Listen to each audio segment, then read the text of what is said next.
Alright, y'all. Today basically what I'm showing people what I'm doing is I'm pouring an Atlas mold.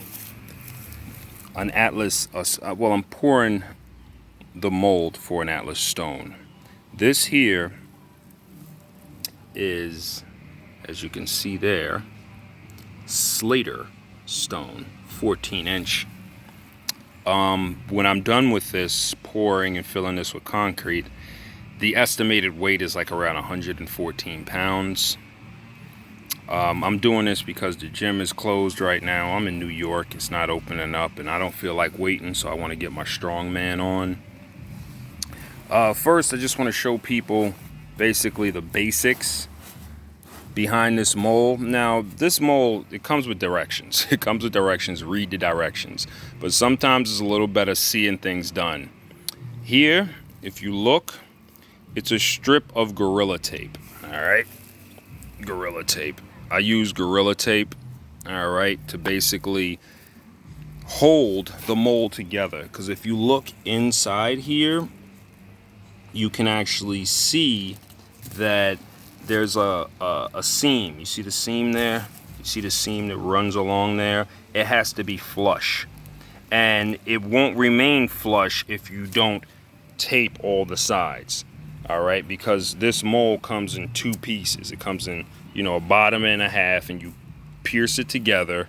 And then after you pierce it together, you tape it and make sure as you're spinning it and looking on the inside along the seams there that, you see you looking on the seam, just make sure there's, the seams are nice and sealed. Now, on the directions, it's going to tell you to either spray the outside or at least put some shrink wrap on the outside. Why are you doing that? Because concrete hardens and it gets stuck on stuff.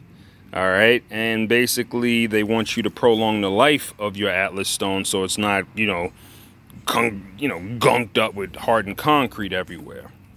Another thing they tell you to do is this here that I'm going to do now. They tell you to spray the inside seam, like I'm doing here,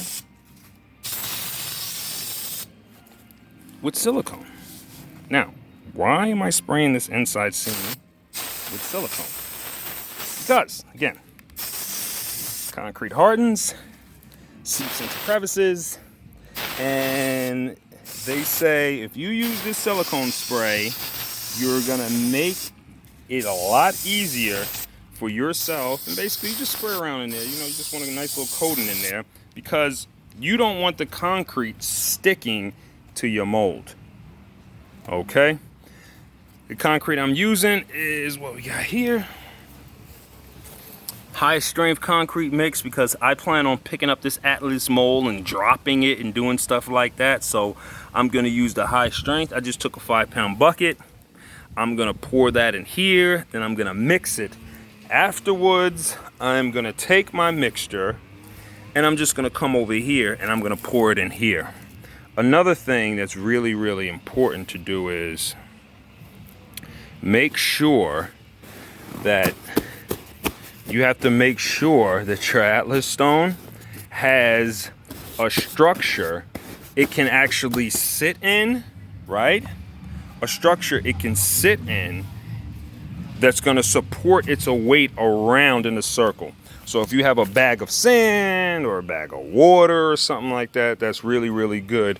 Or a bean bag, Or if you want, you can probably use the top of a 5-gallon. Like technically I can take this and sit that in the top, but you basically want something that evenly supports the weight of the bottom of it, because again, remember, this is going to end up being like 100+ pounds. So whatever it's sitting on, it's going to be pushing into that, and you want it to be even. You don't want it to be tipping, you don't want it to be falling on the other side, and you don't want your mold to fall over.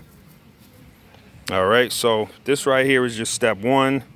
Now I got to go over there. I got to make this concrete and pour it in there. And as far as I'm concerned, that's the easy part. The hardest part was setting up the tape, sticking this together, wrapping it with the saran wrap and all that. Now, pouring the concrete should be the easy part. Quote unquote, should be the easy part.